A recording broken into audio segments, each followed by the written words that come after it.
Assalamualaikum warahmatullahi wabarakatuh. Anak-anakku sekalian, kita hari ini akan mempelajari tentang sebuah bab yang demikian penting, yang sangat penting untuk kita pelajari, dan endingnya sangat penting juga untuk kita amalkan dalam kehidupan sehari-hari. Karena ini menyangkut kebahagiaan kita di dunia, terlebih nanti di akhirat. Ini juga menyangkut keselamatan kita di dunia, juga nanti di akhirat. Bab yang dimaksud adalah bab ke-8 tentang menghormati orang tua dan guru. Ada dua objek, ada dua pihak yang disebutkan dalam bab ini yang dua-duanya harus sama-sama kita hormati, harus sama-sama kita sayangi, harus kita sama-sama turuti seluruh perintah dan larangannya. Dua pihak tersebut adalah yang pertama orang tua. Kita faham bagaimana besarnya jasa kedua orang tua sejak kita dikandung oleh ibu kita di dalam kandungan selama 9 bulan. Kemudian kita dibesarkan dengan penuh cucuran air mata dan keringat dari kedua orang tua kita atau ayah dan ibu kita. Dan pada akhirnya kita sampai pada titik ini mampu menggapai sebagian besar cita-cita yang kita canangkan di dalam memori kita. Itu semua tidak akan terlepas. Secara lahir kita dirawat dengan makanan yang halal. Kita juga diberi tempat tinggal yang nyaman. Kalau kita berangkat ke sekolah, kita berangkat ke tempat kerja, diberi fasilitas oleh orang tua, itu secara lahir.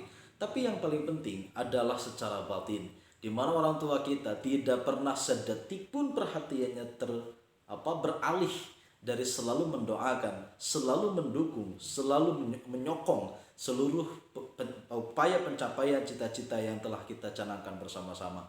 Maka orang tua menjadi pihak pertama dalam bab ini yang perlu kita hormati.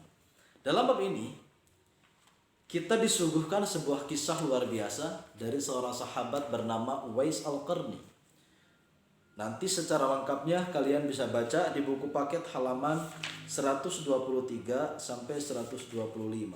Di mana beliau Uwais Al-Qarni, seorang tabi'in Rasulullah SAW yang seluruh hidupnya dicurahkan untuk membahagiakan ibunya sampai tua, dia rawat dengan baik, sampai tua dia rawat dengan penuh kasih dan sayang. Yang pada akhirnya Rasulullah SAW berdasarkan wahyu dari Allah Subhanahu wa taala tentunya memberikan pujian yang bukan hanya berada pada level duniawi saja, tapi juga sampai nanti ke akhirat. Uwais Al-Qarni adalah gambaran seorang anak yang mampu membaktikan hidup dan jiwa dan raganya untuk mengabdikan diri berbakti kepada kedua orang tua. Itu yang mesti kita contoh bersama-sama. Karena hadis Rasulullah SAW demikian jelas, ridallah fi ridal walidain wa sukhtullah fi sukhtil walidain.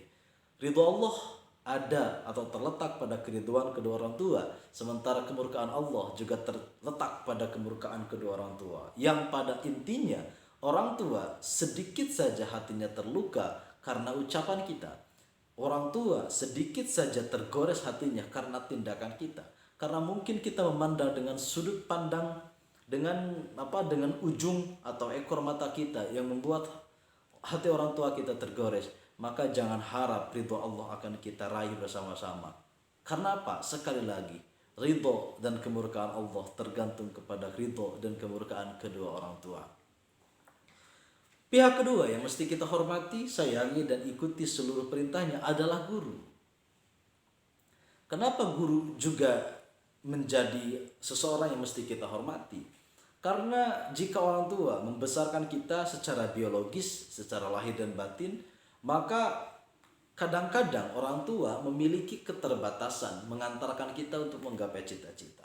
Contoh, kita atau saya sendiri atau bapak sendiri punya cita-cita benar-benar ingin mendalami ilmu agama. Orang tua memiliki keterbatasan, orang tua bapak punya keterbatasan. Sampai pada level mana beliau menguasai agama. Pada akhirnya cita-cita yang kita canangkan itu akan dititipkan oleh orang tua kepada guru yang membimbing jiwa kita. Terlebih guru dalam bidang agama ya, yang membimbing jiwa kita, membimbing keterampilan kita, melatih kita secara lahir, juga membimbing jiwa dan ruhani kita untuk mendekatkan diri kepada Allah Rabbul Alamin. Maka kedua orang ini, orang tua dan guru, adalah dua sosok, adalah dua pihak, adalah dua malaikat yang harus kita hormati, yang harus kita sayangi. Agar apa?